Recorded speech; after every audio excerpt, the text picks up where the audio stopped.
Chegado, todavia, à cidade, entrou casa adentro do chefe da estação, que sabia de ouvido ser espiritista, para rogar o favor de umas palavras. E ali ficou a revelar os acontecimentos que vinham ocorrendo com Séfora, sua irmã, depois da morte de Pantaleão, o irmão de ambos. O chefe da estação, havendo-lhe feito muitas perguntas, soube dos médicos que haviam consultado e dos medicamentos tomados. Mal físico, disse Pedro, não pode ser. Ela tem tomado remédios a mais não aguentar. Cada coisa em seu devido lugar. Se é mal físico, trate-se fisicamente. Se é espiritual, trate-se espiritualmente. E se houver simbiose, façam-se os dois tratamentos. A questão, amigo Pedro, é saber onde está o mal para atacá-lo com as armas e os engenhos necessários.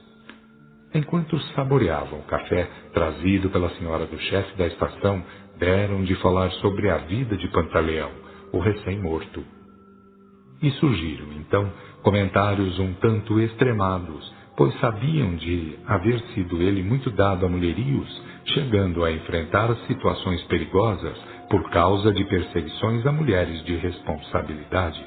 Contaram de algumas vezes trocar tiros por havê-lo recebido de tocaia a maridos que se propunham a liquidá-lo, julgando-o inimigo de seus lares e de seus brios. Após o café, a senhora do chefe da estação mandou chamar duas de suas amigas a fim de fazerem uma sessãozinha, e quando elas chegaram, reconheceu-as Pedro, pois eram as respectivas esposas de dois amigos comuns, o escrivão de paz e o dono do maior empório do local. E disse o chefe da estação a Pedro, notificando-o: faremos aqui uma sessão a fim de consultar nosso guia sobre a situação de sua irmã Séfora. Depois, conforme seja o resultado, veremos o que fazer. Depois de comunicados os guias, deu entrada num dos médiuns um espírito violentamente iracundo, que de um salto avançou sobre Pedro, dizendo-lhe desaforos e pretendendo esganá-lo, chegando mesmo a rasgar-lhe a camisa. Foi um momento de pânico logo reparado através das orações e da energia do chefe, que ordenou com firmeza voltasse atrás o espírito. Ele voltou ao seu lugar, mas continuou seus ataques verbais, dizendo que os dois irmãos eram dois míseros perseguidores de mulheres, chegando a eliminar os maridos a fim de ter caminho aberto aos torpes anseios, e acusou-os de ter sido morto a tiros por Pantaleão, quando pescava certa noite, afirmando também que o mesmo, a seguir, andara perseguindo e iludindo sua viúva, dizendo querer auxiliá-la, visto cair sobre ela tamanha fatalidade. E gritava o pobre irmão: somos dois infelizes, mas estamos vingando. Ninguém nos fará parar, nada nos deterá, os miseráveis terão o fim que merecem.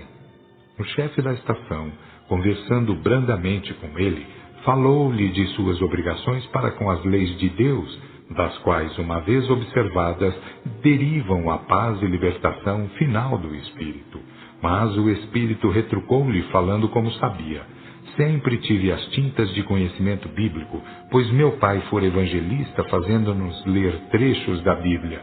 Eu sei que a lei de Deus é o documento sagrado, é a lei de Cristo, que veio para dar-lhe cumprimento, para executá-la.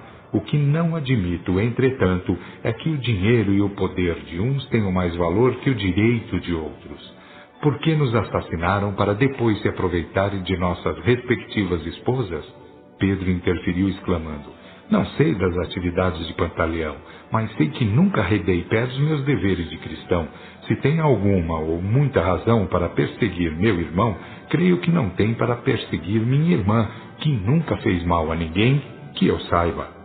Vocês são todos iguais, replicou o espírito, fazendo menção de levantar e de atacar.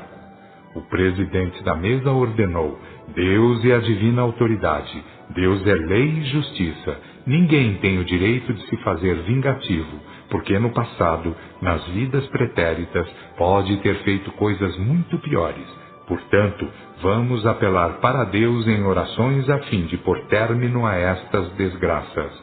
Vamos procurar em Deus o melhor a fazer, pois que raivas e mútuas perseguições nada resolvem em favor da glorificação do Espírito. Rebelde, realmente escravo de suas ideias de vingança, bramiu o Espírito. Orações? Agora querem orações? Eu quero vingança. O presidente da mesa ordenou: orações.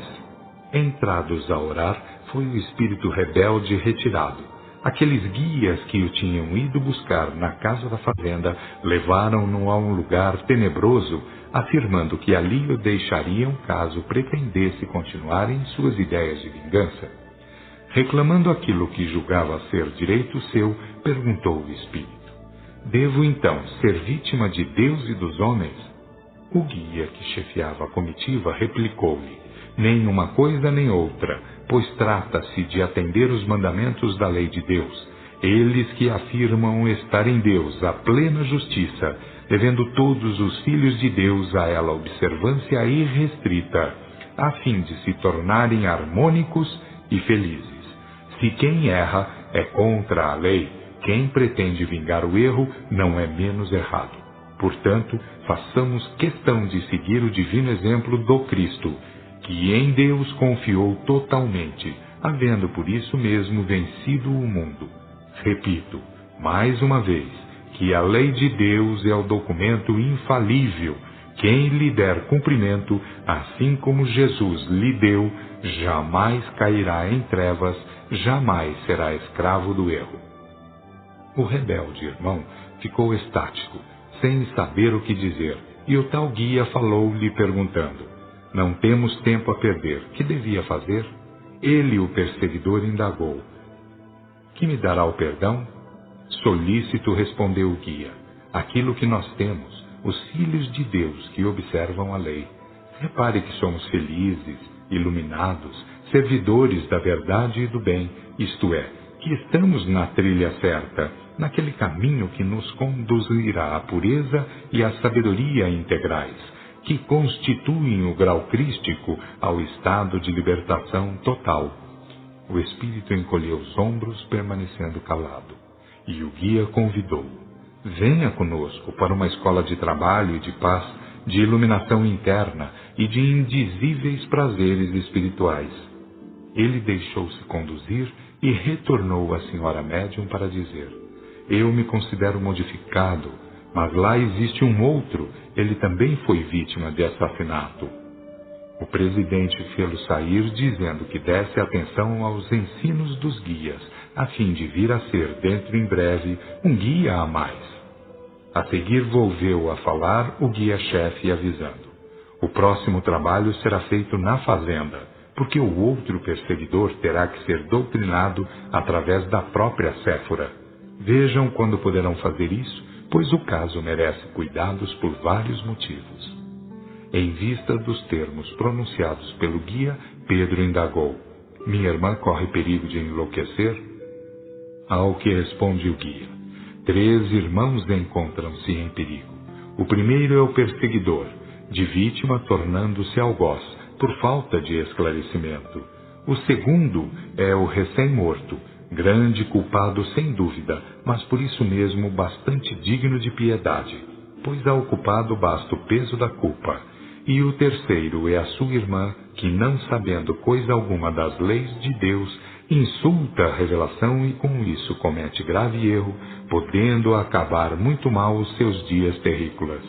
E como não sei ao certo quem seja de todo mais errado, porque não lhes conheço o karma, creio que devemos fincar o pé no trabalho justo e certo, a fim de ensinar o caminho da verdade e do bem. Para isto é que veio Jesus ao mundo, deixar uma doutrina viva, capaz de ensinar de fato a lição perfeita, capaz de provar a diferença que há entre o bem e o mal. Havendo ponderado a palavra do guia, murmurou o presidente da mesa: sim, senhor, bem sabe a sua palavra, porque sempre esteve entre os conceitos do bem e do mal situado o pensamento religioso. É isso, comentou o guia, pelo fato de estar eternamente pronta a parte de Deus, enquanto que cada filho seu deve aprontar a sua parte, deve realizar o reino do céu dentro de si mesmo. Ora, Saber discernir entre o bem e o mal é saber escolher o caminho certo, a via das boas obras.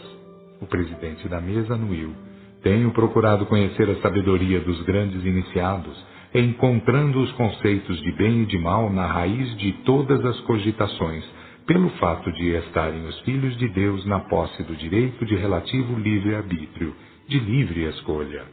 O guia adiantou: a chamada criação depende do chamado Criador. Ninguém poderia interferir nisso. Mas, desde que haja o chamado ser criado, importa conhecer e respeitar as leis de existência, movimento, evolução, responsabilidade, reencarnação, comunicação e habitação universal. Tudo isto já era conhecido antes de Cristo, porque fora ensinado pelos chamados grandes iniciados, que fundaram as grandes escolas iniciáticas. Jesus veio ao mundo para tornar o conhecimento da verdade de âmbito geral e para servir de modelo integral. Todas as grandes revelações tiveram em Jesus o expositor da divina revelação integral, porque fundamentada na moral, no amor e na revelação. Quanto ao Espiritismo, constitui a reposição das coisas no lugar, já que a excelsa doutrina fora corrompida no quarto século em Roma.